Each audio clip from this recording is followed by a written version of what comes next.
His name was Pontius Pilate.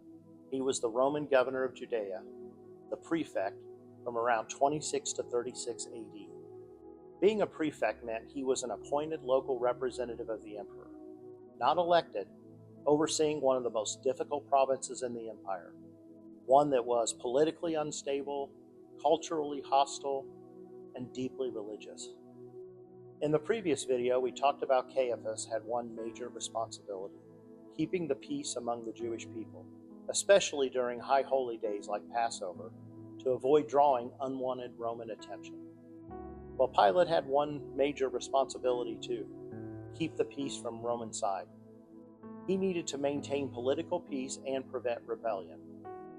In Rome, they didn't care much about local customs. They cared about taxes, they cared about order, and they cared about loyalty to Caesar. Pilate had authority to collect revenue, to command troops, and to issue capital punishment. But he answered to one person, Tiberius Caesar. And Tiberius did not tolerate instability. Normally, Pilate operated out of Caesarea Maritima, a beautiful Roman city on the coast. But during high-risk festivals like Passover, he came in Jerusalem to keep watch, because this week was always a powder keg. See, Passover wasn't just a religious holiday. It celebrated liberation from foreign oppression. So you can imagine what it felt like for Rome to host hundreds of thousands of Jews in Jerusalem, people who were commemorating the day their God overthrew an empire.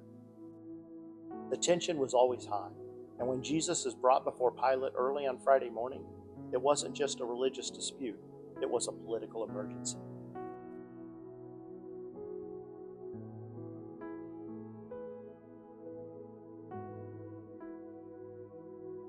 As we discussed in the previous video, Jesus was brought to Pilate by the chief priests and religious leaders, led by Caiaphas and the Sanhedrin. But here's what's interesting. While they did accuse him of blasphemy, that's not what their focus was here, because that wouldn't have mattered to Rome. Instead, they reframed the accusation in political terms. Luke 23:2 says, "We have found this man subverting our nation. He opposes payment of taxes to Caesar and claims to be a Messiah, a king." That last part was key, a king. You see, Rome had no problem with religion as long as it stayed private. Claimed to be a king, that was treason. And John 18 tells us the religious leaders wouldn't enter Pilate's residence. Stepping into a Gentile home would make them ceremonially unclean before Passover. So Pilate had to go outside to meet them. The Jewish religious leaders demanded an execution. Pilate's response? "Take him yourselves and judge him by your own law," John 18:31. But they replied, "But we have no right to execute anyone." See, they needed Pilate to do the dirty work. And that's kind of where it got complicated, because even from the start, Pilate could tell something didn't add up.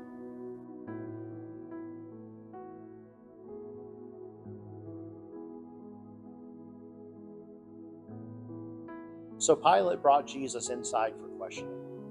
"Are you the king of the Jews?" he asked. And Jesus answered him with a question. "Is that your own idea, or did others talk to you about me?"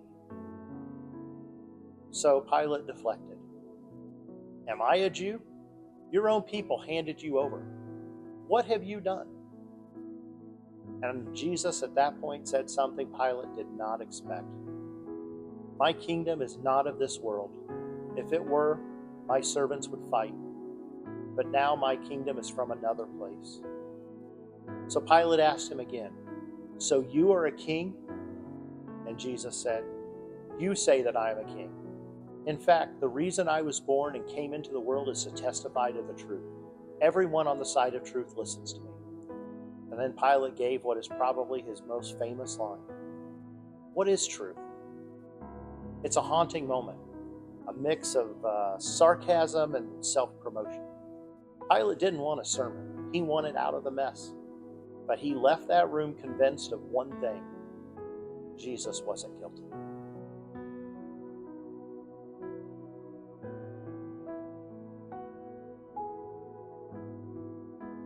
So Pilate wanted to release Jesus, but he had a problem: the crowd. During Passover, it was customary to release a prisoner chosen by the people. So Pilate gave them a choice. Mark 15:9. Do you want me to release to you the King of the Jews?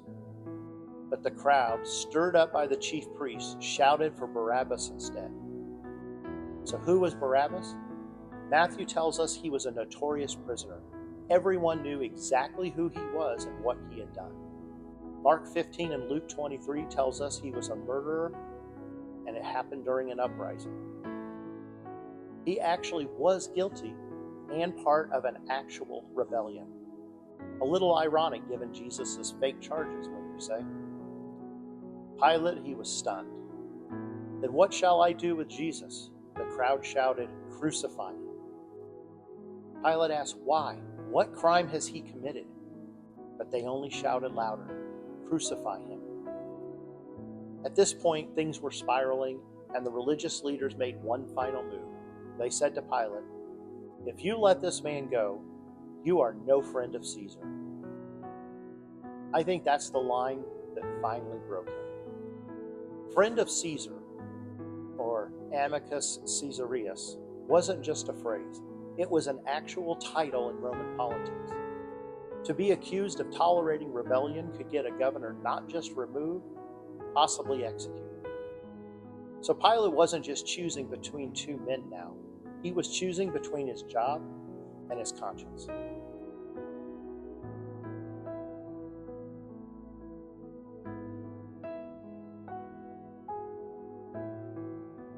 You know, Pilate didn't want to kill Jesus. He said so multiple times. He tried to shift the responsibility.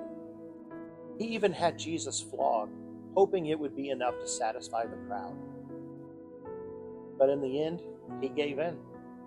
Matthew 27:24 says, when Pilate saw that he was getting nowhere, but that an uproar was starting, he took water and washed his hands in front of the crowd. I am innocent of this man's blood, he said. It is your responsibility. Then he handed Jesus over to be crucified. Pilate chose peace over truth. He chose safety over justice. He stayed neutral and let injustice go forward anyway. Isaiah 5:23 warns about people who acquit the guilty for a bribe, but deny justice to the innocent.